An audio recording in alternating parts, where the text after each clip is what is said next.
अपना जल गिराती हैं।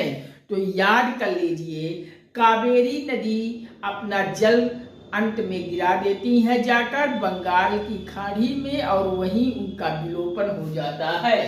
और नेक्स्ट, कहता में काम का से आप कृष्णा नदी याद कर लीजिए। कृष्णा नदी यानी कृष्णा नदी भी अपना जल लास्ट में गिरा के अंत कर देती है बंगाल की खाड़ी में। उसके बाद है से आप हुगली नदी याद कर लीजिए। हुगली नदी का जल भी बंगाल की खाड़ी में गिरता है। उसके बाद आधा पा से आप याद कर लीजिए पेन्नार नदी।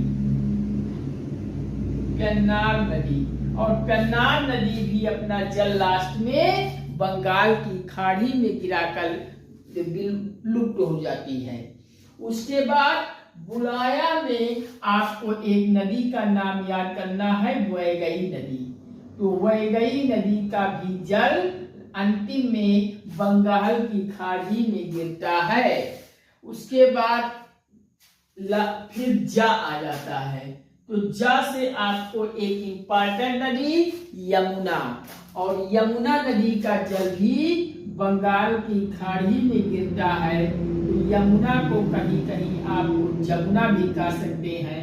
तो यमुना जमुना जो भी आप कह दे, इनका यमुना जमुना नदी का जल बंगाल की खाड़ी में गिरता है।